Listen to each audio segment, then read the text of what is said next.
উপস্থিত সকলকে আমার ব্যক্তিগতভাবে এবং শক্তিপুর থানাপাড়া পূজা কমিটির পক্ষ থেকে আন্তরিক অভিনন্দন ও শুভেচ্ছা জ্ঞাপন করছি। শক্তিপুর থানার সাংস্কৃতিক অনুষ্ঠান, সেখানে সোশ্যাল অ্যাওয়ারনেস প্রোগ্রাম থাকবে না, এটা তো হতে পারে না। তাই আমাদের শক্তিপুর থানার এক সংস্কৃতি মনস্ক ব্যক্তিত্ব মিন্ময় বাবুর অনুরোধ, এখানে বাল্যবিবাহ বা সেভ লাইফের উপর দুটি পাপড় শো করার। আমি ব্যক্তিগত সন্দীপ দত্ত, আমার ছাত্রী মিন্ময় মণ্ডল এবং ব্যাকস্টেজ সুবীর সাহা, আমরা তিনজনেই কিন্তু এই ব্যাপারে একদমই অনভিজ্ঞ। আমরা কেউ পেশাদার নই, শুধুমাত্র ক্লাসরুম প্রেজেন্টেশনের সময় হয়তো একটু আধটু পাপেট ইউজ করি ছাত্রদের কাছে। আজকে সরাসরি সেই ক্লাসরুম থেকে বেরিয়ে একদম স্টেজ, যাই হোক মানিয়ে নেবেন। নমস্কার সুধী দর্শকবৃন্দ, শুরু করতে চলেছি সন্দীপ দত্ত রচনা এবং নির্দেশনায় একটি পাপেট শো, যেটি বাল্যবিবাহের বিরুদ্ধে প্রতিবাদ ডেকে আনবে। শুরু করতে চলেছি আজকের পাপেট শো মিলি। মিলি মিলি, আর মেয়েটা যে কোথায় যায়? মিলি। হ্যাঁ যাই যাই বাবা। কি করছিলে এতক্ষণ ধরে? তখন থেকে ডাকছি যে কথা কানে নিস না? আসলে বাবা, আমি একটু পড়া করছিলাম, স্কুলের অনেক পড়ার চাপ। পড়া করছিলাম? দুদিন পরে তো পরের বাড়ি যাবে, পড়া করে কি হবে? যাকে সেসব কথা। আজকে কি রান্না করেছিস বল? বাবা, আজকে শুধু আলু সিদ্ধ ভাতই রান্না করেছি। হ্যাঁ, সেই রোজ রোজ আলু সেদ্ধ ভাত আমার আর ভালো লাগে না। একটু রান্না বান্নাটা তো শিখতে পারিস। আসলে বাবা, আমার আগুনে তাপে রান্না করতে খুব কষ্ট হয়। রান্না করতে কষ্ট হয়? দুদিন পর যখন শ্বশুর বাড়ি যাবি, তখন ওরা যখন বলবে মেয়েটাকে কিচ্ছু রান্না বান্না করে শেখায়নি, আমি তখন কি জবাব দেবো বল? না বাবা, আমি এখন বিয়ে করব না, আমি পড়াশোনা করতে চাই। বিয়ে করবে না, পড়াশোনা করবে? আসলে যদি আমার একটা ছেলে হতো না, তাহলে অবশ্যই তাকে পড়াশোনা করাতাম, কারণ ছেলেরা হচ্ছে বংশের প্রদীপ। বাবা, মেয়েরা বংশের প্রদীপ কিনা জানি না, কিন্তু মেয়েরাও সমাজকে আলোকিত করতে পারে।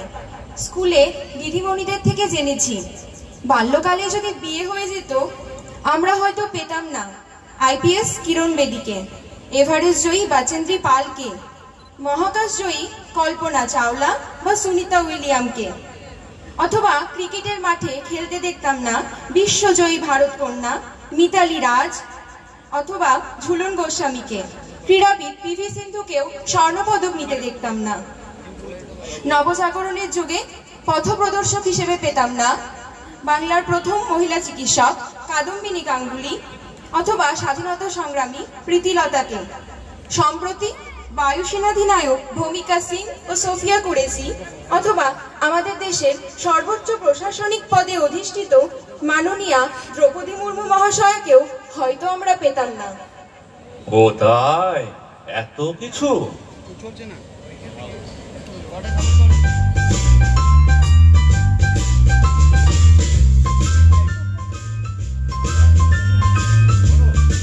দাঁড়া দাঁড়া দাঁড়া, একটা ফোন আসছে, দেখে নি আগে। ফোনটা কে করেছে একটু দেখি। হ্যালো।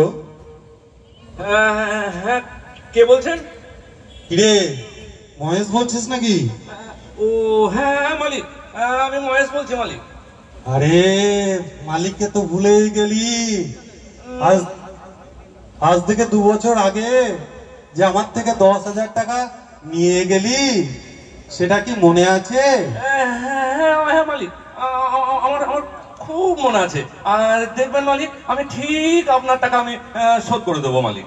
আরে মনে তো আছে, কিন্তু 2 বছরে টাকাটা কত হয়েছে জানিস? না মালিক, ও আমি জানি না, আমি মুখসুখ মানুষ, আমি ও হিসাব করতে পারি না। আপনি যেটা বলবেন আমি সেটাই মিটিয়ে দেবো। জানি জানি। আরে শোন, তোর সেই 10,000 টাকা 2 বছরে সুদে আসলে 40,000 টাকা হয়েছে। মালিক 40,000 টাকা আমি কিভাবে শোধ করবো মালিক? অত টাকা আমি কিভাবে শোধ করবো? আরে আমি তাও জানি রে মহেশ, আমি তোর মালিক। শোন, একটা কথা বলি শোন, তোর যে বটতলায় জমিটা আছে না, ওটা কালকে আমার টেয়াদারা যাবে, দখল নেবে। হ্যাঁ, তুই ছেড়ে দিস। না মালিক, এমনটি করবেন না। আমার ওই 1 খণ্ড জমি আমার অন্নদাতা। আমি ওই জমিটাকে নিয়ে আমি আমার মা মরা মেয়েটাকে নিয়ে কোনো রকমে বেঁচে আছি। এমনটি করবেন না মালিক। এই বেশি বকিস না তো, এই ফোন রাখছি। হায় হায় হায় হায় হায় হায়, আমার যে সর্বনাশ হয়ে গেল। কি হয়েছে? কি হয়েছে বাবা? আমার বড় বিপদ রে মা। আমাকে বলো, কি হয়েছে বলো। 2 বছর আগে মালিকের কাছ থেকে আমি খড়ার চাষ করার জন্য মাত্র 10,000 টাকা ধার নিয়েছিলাম, আর আজ সেটা সুদে আসলে বেড়ে 40,000 টাকা হয়ে গেছে। বাবা, তোমার কি মনে আছে তুমি কত শতাংশ হারে ধার নিয়েছিলে? আমি মুখসুখ মানুষ, অত বেশি জানি না, তবে আমাকে মাসিক 3% হারে সুদ দিতে বলেছিল। কিন্তু বাবা, তুমি যদি 3% হারে 2 বছর আগে টাকা ধার নাও, তাহলে তো সেটা সুদে আসলে 17,200 টাকা হয়।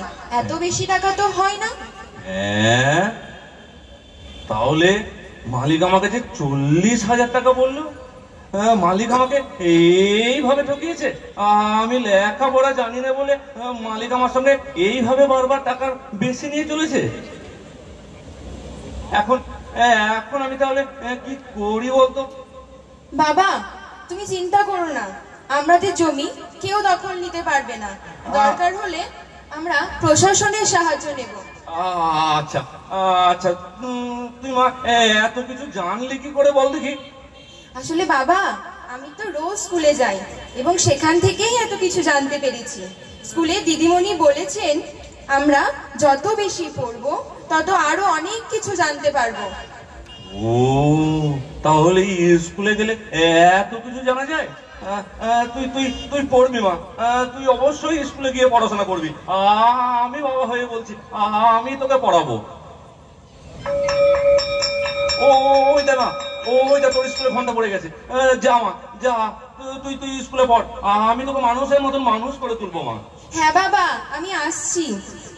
रोके से ना रुके हम, मर्जी से चले हम, बादल सागर जे हम, सावन सावर से हम, सूरज सा चमके हम, स्कूल चले हम, स्कूल चले हम, स्कूल चले हम।